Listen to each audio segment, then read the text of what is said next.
गुरु प्यारे गुरु सवारी साध संगत जी वाहिगुरू जी का खालसा वाहिगुरू जी की फतेह। आओ साध संगत जी ਆਪਾਂ ਜੀਵ ਆਇਆ ਸੰਸਾਰ ਦੇ ਅੰਦਰ ਆਪਣੇ ਕਰਮਾਂ ਅਨੁਸਾਰ ਜੋ ਸਾਡੇ ਉੱਤੇ ਲਿਖਿਆ ਉਹ ਸਾਨੂੰ ਮਿਲ ਰਿਹਾ।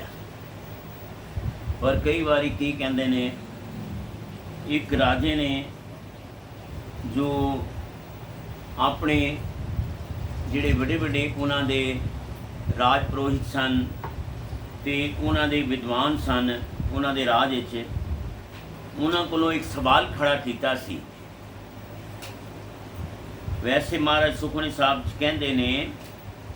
कहते ने अनिग भोग बिख्या के करे न तृप्तावे खप खप मरे बिना संतोख नहीं को राजे सुपन मनोरथ बिरथे सब काजे। जिहड़े सुपन मनोरथ हैं बिना संतोख ते कोई रजदा नहीं। पर राजे ने एक सवाल बड़ा प्यारा किया, कहते पुरोहित जीओ ये मैनू दसो कि आदमी दल दल कदों गिरदा है, दल दल कदों गिरदा है और क्यों किस तरह गिरदा है, ये सारा मैनू सुना दसो। विद्वाना ने समा मंगया, समा दिता गया, पर राज पुरोहित जी बड़े परेशान होए। 7 दिनों का समा सी साध संगत जी, और 7 दिनों च उन्होंने जाके दसना सी ते इन्हां ने उपराला किया, पर 7 दिनों पता नहीं लग्या। तो एक कारज होंदा है कि आपां देखने राजे महाराजे ਜਿਹੜੇ ਇਹ ਪੁੱਛਦੇ ਨੇ ਕਰਦੇ ਨੇ, ਅਗਰ ਕੋਈ ਉਹਨਾਂ ਦੇ ਮਨ ਦੀ ਗੱਲ ਨਾ ਬੁੱਝੇ ਤੇ ਉਹ ਕਾਰਜ ਨਾ ਕਰੇ ਤੇ ਉਹਨਾਂ ਨੂੰ ਫਾਂਸੀ ਵੀ ਚੜਾ ਦਿੰਦੇ ਨੇ, ਮੌਤ ਦੇ ਘਾਟ ਵੀ ਉਤਾਰ ਦਿੰਦੇ ਨੇ। ਤੇ ਇਹਨਾਂ ਨੇ ਉਸ ਵੇਲੇ ਕੋਈ ਰਸਤਾ ਨਾ ਲੱਭਿਆ ਤੇ ਪੁਰੋਹਿਤ ਕਹਿਣ ਲੱਗਾ ਮੈਂ ਜਾਵਾਂਗਾ ਤੇ ਨਾਲੇ ਤੇ ਬੇਇੱਜ਼ਤੀ ਹੋਏਗੀ, ਨਾਲੇ ਮੈਨੂੰ ਕੁਝ ਪਤਾ ਨਹੀਂ। ਉਹ ਆਪਣਾ ਘਰ ਛੱਡ ਕੇ ਚੱਲ ਪਿਆ। ਉਹ ਜਦੋਂ ਚਲਿਆ ਮੇਰੇ ਗੁਰੂ ਪਿਆਰੇ ਉੱਤੇ, ਉਹ ਜੰਗਲ 'ਚ ਜਾ ਵੜਿਆ। ਜੰਗਲ 'ਚ ਜਾਂਦਿਆਂ ਜਾਂਦਿਆਂ ਉਹ ਥੋੜਾ ਸਮਾਂ ਲੱਗਿਆ ਤੇ ਇੱਕ ਪੇੜ ਦੀ ਛਾਂ ਹੇਠਾਂ ਬੈਠ ਗਿਆ। ਇਹਨੇ ਨੂੰ ਪਿੰਡ ਦਾ ਇੱਕ ਆਜੜੀ ਜਿਹੜਾ ਭੇਡਾਂ ਚਰਾਉਂਦਾ ਸੀ, ਭੇਡਾਂ ਉਹਦੀਆਂ ਆਪਣੀਆਂ ਸਨ, ਉਹਨਾਂ ਚਰਾਉਣ ਲੈ ਜਾਂਦਾ ਸੀ। ਉਹਨੇ ਕੀ ਵੇਖਿਆ ਕਿ ਪੰਡਤ ਜੀ ਅੱਜ ਪੁਰੋਹਿਤ ਜੀ ਅੱਜ ਇੱਥੇ ਕਿਵੇਂ ਬੈਠੇ ਨੇ। ਤੇ ਉਹਨਾਂ ਨੇ ਪੁੱਛਿਆ ਪੁਰੋਹਿਤ ਜੀ ਤੁਸੀਂ ਕਿਵੇਂ ਇੱਥੇ? ਕਹਿਣ ਲੱਗੇ ਭਾਈ ਮੈਂ ਰਾਜ ਆਪਣਾ ਘਰ ਛੱਡ ਆਇਆ, ਰਾਜਪਾਟ ਛੱਡ ਆਇਆ। ਕਹਿੰਦੇ ਹੁਣ क्यों छड़िया? कहते मैनू पूछा गया सी बंदा दल दल किवें गिरदा है, तो मैं उत्थे ये जवाब नहीं दे पाया।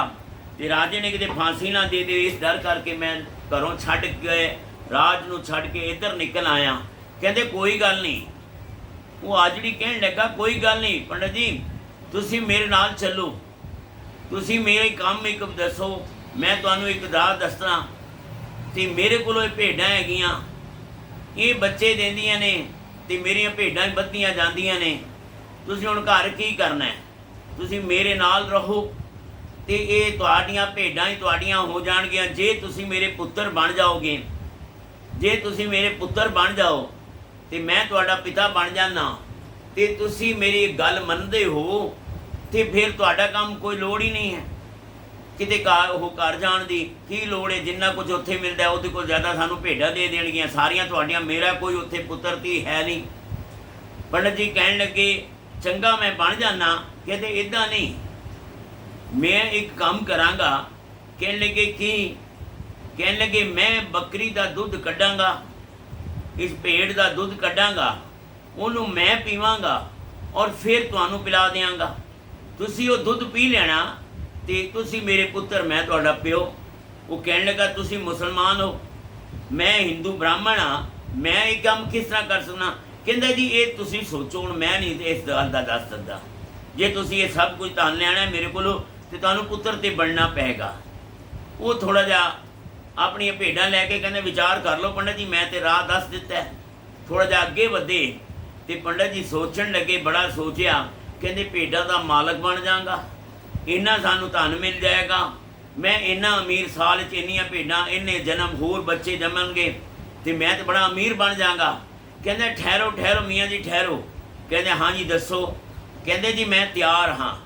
कहते पंडित जी तैयार तो तुसी हो, पर हुण की करांगे आपां दुध कड्डांगे भेड़ दा, उहनूं मैं पीवांगा और मैं पी के ना तुहानूं देवांगा। देवण कोल पहलां मेरा कुत्ता जिहड़ा है ना ਉਹਨੂੰ ਪੀਏਗਾ ਔਰ ਫਿਰ ਤੁਸੀਂ ਪੀ ਲੈਣਾ, ਤੁਸੀਂ ਪੀ ਲਓਗੇ ਤੇ ਮੈਂ ਤੁਹਾਡਾ ਪਿਓ, ਤੁਸੀਂ ਮੇਰੇ ਪੁੱਤਰ, ਇਹ ਸਾਰੀਆਂ ਭੇਡਾਂ ਤੁਹਾਡੀਆਂ। ਉਹ ਕਹਿਣ ਲੱਗੇ ਤੁਹਾਡਾ ਤਾਂ ਉੱਤੇ ਠੀਕ ਹੈ, ਪਰ ਇਹ ਕੁੱਤੇ ਦਾ ਕਹਿੰਦਾ ਜੀ ਉਹਦੀ ਮੇਰੇ ਨਾਲ ਰਹਿੰਦਾ ਨਾ, ਉਹੀ ਮੇਰੇ ਨਾਲ ਰਹਿੰਦਾ। ਕਹਿੰਦਾ ਚੰਗਾ ਜੀ, ਕਹਿੰਦੇ ਇਹ ਕੰਮ ਤੇ ਮੈਂ ਵੀ ਨਹੀਂ ਕਰ ਸਕਦਾ। ਕਹਿੰਦੇ ਕੋਈ ਗੱਲ ਨਹੀਂ, ਨਹੀਂ ਕਰਦੇ, ਤੁਹਾਡੀ ਇੱਛਾ ਹੈ। ਉਹ ਅੱਗੇ ਤੁਰ ਪਏ। ਅੱਗੇ ਜਾਂਦਿਆਂ ਜਾਂਦਿਆਂ ਫਿਰ ਵਿਚਾਰ ਕੀਤੀ ਕਿ ਪ੍ਰਾਸ਼ਚਿਤ ਹੀ ਕਰਨਾ ਹੈ, ਇੱਕ ਵਾਰੀ ਨਹੀਂ 2 ਵਾਰੀ ਕਰ ਲਾਂਗੇ, ਕਿਉਂਕਿ ਅਸੀਂ ਕਈ ਵਾਰੀ ਹੁੰਦੇ ਨਾ ਕੋਈ ਪਾਪ ਹੋ ਜਾਂਦਾ ਹੈ ਤੇ ਅਰਦਾਸ ਕਰਵਾ ਲੈਂਦੇ ਹਾਂ ਜਾ ਕੇ, ਪਿਛਲੇ ਔਗੁਣ ਬਖਸ਼ ਲੈ ਪ੍ਰਭ, ਅੱਗੇ ਮਾਰਗ ਪਾਵੇ ਤੇ ਫਿਰ ਪਾਪ ਕਰਨੇ। ਕਹਿੰਦੇ ਕੀ ਅਰਦਾਸ ਹੋਈ ਸੀ ਉਸ ਦਿਨ, ਸਾਨੂੰ ਮਹਾਰਾਜ ਨੇ ਬਖਸ਼ ਦਿੱਤਾ, ਅੱਜ ਹੀ ਬਖਸ਼ ਦੇਗਾ। ਪਰ ਜਿਹੜਾ ਲੋਭੀ ਹੁੰਦਾ ਨਾ, ਉਹ ਲੋਭੀ ਜਿਹੜਾ ਹੈ ਨਾ, ਉਹ ਲੋਭ ਵਿੱਚ ਫਸਿਆ ਰਹਿੰਦਾ। ਤੇ ਅੱਜ ਇਹ ਲੋਭ ਵਿੱਚ ਫਸਿਆ ਹੋਇਆ, ਇਹ ਕਹਿਣ ਲੱਗਾ ਬਾਈ ਕੁੱਤੇ ਦਾ ਮੈਂ ਨਹੀਂ ਪੀਂਦਾ, ਪਰ ਥੋੜੀ ਦੂਰ ਗਿਆ ਤੇ ਫਿਰ ਕਹਿੰਦਾ ਚੰਗਾ ਜੀ ਮੈਂ ਪੀਣਾ। ਕਹਿੰਦੇ ਮਹਾਰਾਜ ਪੰਡਤ ਜੀ ਮੈਂ ਤੁਹਾਨੂੰ ਕਿਹਾ ਸੀ ਨਾ, ਹੁਣ ਕੀ ਕਰਾਂਗਾ, ਇਹ ਜਿਹੜਾ ਹੈ ਨਾ ਦੁੱਧ ਮੈਂ ਇਨਸਾਨ ਦੀ ਖੋਪੜੀ 'ਚ ਉਹ ਚੋਵਾਂਗਾ ਭੇਡ ਦਾ, ਉਹਦੇ ਪਾਵਾਂਗਾ, ਫਿਰ ਮੈਂ ਪੀਆਂਗਾ, ਫਿਰ ਮੇਰਾ ਕੁੱਤਾ ਪੀਏਗਾ, ਔਰ ਕੁੱਤੇ ਪੀਣ ਤੋਂ ਬਾਅਦ ਉਹਦੇ ਵਿੱਚ ਮੈਂ ਭੇਡ ਦਾ ਚੀਨੀ ਦੀ ਥਾਂ ਮੈਂ ਭੇਡ ਦੀ ਤਾਜ਼ਾ ਮੇਂਗਣਾ ਉਹਦੇ ਪਾਵਾਂਗਾ। ਕਹਿ ਦਿਓ ਸਤਨਾਮ ਸ਼੍ਰੀ ਵਾਹਿਗੁਰੂ। ਕਹਿੰਦੇ ਭੇਡ ਦੀ ਮੇਂਗਣਾ ਵਿੱਚ ਪਾਵਾਂਗਾ ਤੇ ਉਹ ਫਿਰ ਤੁਸੀਂ ਪੀ ਲਓ ਤੇ ਤੁਸੀਂ ਮੇਰੇ ਪੁੱਤਰ, ਮੈਂ ਤੁਹਾਡਾ ਪਿਓ। ਪੰਡਤ ਜੀ ਕਹਿਣ ਲੱਗੇ ਹੋਰ ਜ਼ਿਆਦਾ ਕੰਮ ਵਧੇ ਤੇ ਇਸ ਤੋਂ ਪਹਿਲਾਂ ਮੈਂ ਹਾਂ ਕਿਉਂ ਨਾ ਕਰਦੇ ਆ, ਕਿੱਥੇ ਤੇ ਆਪ ਪੀਂਦਾ ਸੀ, ਕਿਤੇ ਕੁੱਤਾ ਆ ਗਿਆ, ਕਿਤੇ ਭੇਡ ਆ ਉਹ ਮੇਂਗਣਾ ਆ ਗਿਆ, ਹੁਣ ਪਤਾ ਨਹੀਂ ਅੱਗੇ ਕੀ ਕਰੇਗਾ। ਕਹਿੰਦਾ ਪ੍ਰਾਸ਼ਚਿਤ ਹੀ ਕਰਨਾ, ਨਾ ਕਰ ਲਾਂਗੇ ਇਕੱਠਾ। ਤੇ ਇਹਨਾਂ ਕਹਿੰਦਿਆਂ ਹੋਇਆਂ ਉਹ ਪੰਡਤ ਜੀ ਨੇ ਅੱਗੇ ਕਿਹਾ ਚੰਗਾ ਮੈਂ ਤਿਆਰ ਹਾਂ। ਉਹਨਾਂ ਨੇ ਮਨੁੱਖ ਦੀ ਖੋਪੜੀ ਕੱਢੀ, ਖੋਪੜੀ ਦੁੱਧ ਚੋਇਆ, ਦੁੱਧ ਚੋ ਕੇ ਥੋੜਾ 2 ਘੁੱਟ ਪੀਤੇ ਤੇ ਫਿਰ ਕੁੱਤੇ ਨੂੰ ਚਟਾਇਆ।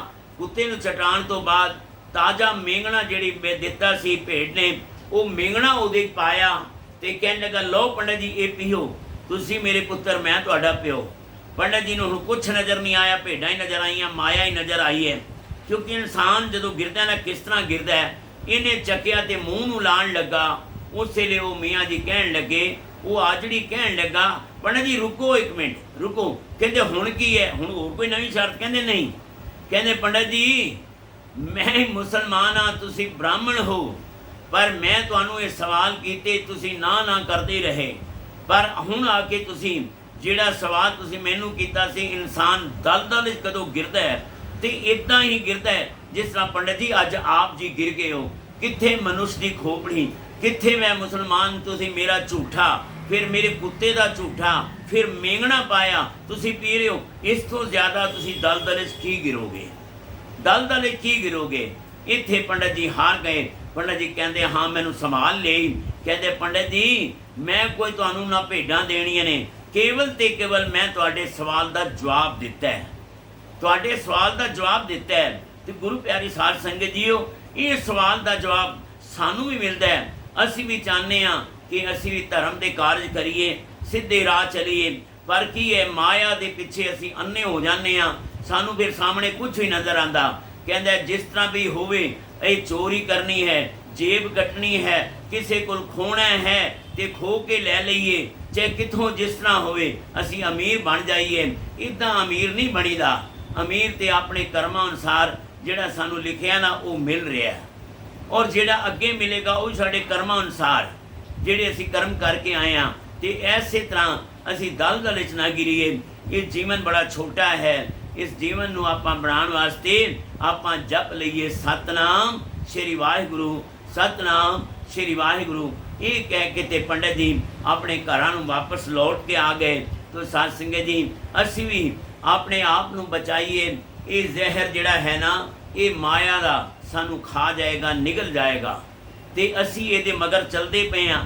ਇਹ ਮਾਇਆ ਮਮਤਾ ਮੋਹਣੀ ਜਿਨ ਵਿਣ ਦੰਤਾਂ ਜਗ ਖਾਏ, ਤੇ ਬਾਣੀ 'ਚ ਸਾਨੂੰ ਦੱਸਿਆ ਗਿਆ ਮਹਾਰਾਜ ਨੇ, ਇਹ ਮਾਇਆ ਵੱਡੀ ਚੀਜ਼ ਹੈ, ਇਹ ਬਿਨਾਂ ਦੰਦਾਂ ਦੇ ਵੀ ਇਹ ਚਬਾਈ ਜਾ ਸਕਦੀ ਹੈ। ਤੇ ਗੁਰੂ ਮੇਰਾ ਕਿਰਪਾ ਕਰੇ ਸਾਨੂੰ ਸੋਝੀ ਮਿਲੇ। ਜਿਹੜੀ ਗੱਲ ਬਾਬਾ ਜੀ ਨੇ ਕਹੀ ਹੈ, ਫਿਰ ਮੈਂ ਉਹਨੂੰ ਦੁਹਰਾ ਦਿਆਂ, ਬਿਨਾਂ ਸੰਤੋਖ ਨਹੀਂ ਕੋ ਰਾਜੇ, ਸੁਪਨ ਮਨੋਰਥ ਬਿਰਥੇ ਸਭ ਕਾਜੇ। ਇਹ ਮਨੋਰਥ ਜਿਸ ਤਰ੍ਹਾਂ ਸੁਪਨੇ ਦੇ ਅੰਦਰ ਕਿਸੇ ਨੂੰ ਪੈਸਾ ਨਹੀਂ ਮਿਲਦਾ, ਪਰੰਤੂ ਉਹ ਬਾਰ-ਬਾਰ ਉਹਨਾਂ ਨੋਟਾਂ ਨੂੰ ਇਕੱਠਾ ਕਰਦਾ ਫਿਰਦਾ ਹੈ। ਮੈਂ 1 ਮਿੰਟ ਦੀ ਗੱਲ ਕਰਕੇ ਹੋਰ ਆਪ ਨਾਲ ਸਮਾਪਨ ਕਰਾਂ। कहते ने एक वारी एक बंदा राती सुता पिया, सुते सुते सुपना आया कि नोट जिहड़े ने हवा च उड्डदे जांदे ने, नोट हवा च उड्डदे जांदे ने। वो कहंदा इकट्ठे कर लवां। वो भज्जिया इकट्ठे करन वास्ते, आंधी दा होर दौड़ दा आया, वो होर अगे चले गए। वो नोट इकट्ठे करन वास्ते भजदा रहा, इतने नींद खुल गई, नींद खुल गई, हथ मलदा रह गया। ते दूजे दिन फिर सुता, फिर नींद आई, फिर उदा ही नोट आए, फिर भी उठिया इकट्ठे करन गया, पर फिर भी नींद वो खुल गई। ते वो फिर नोट कोई हथ ना आया। ते अज एक महापुरुष को चला गया, कहते महापुरुषों मेरे ते किरपा करो। कहते की किरपा करिए? कहते मैनू जदों नींद आती है ना, तो नोट जिहड़े ने ना मैं देखना नींद च कि नोट बड़े आते ने, मैं इकट्ठे करन जांदा, हवा जिहड़ी है ना वो चल पैंदी है ते नोट उड़ जाते ने। कहते भाई नींद दे नोट ने उड्डने ने। कहते एक अरदास करो ना, मेरी बेनती करो परमात्मा नूं। कहते कादी बेनती करिए? कहते महाराज ये रुपये उड्डण ना, कहते उड्डण ना, जब आंधी आएगी उड्डणगी। बस इहो ही तुहानूं कहण आया, एक अरदास करो कि आंधी ना आवे, आंधी ना आवे, मैं नोट इकट्ठे कर ਲਾਂ।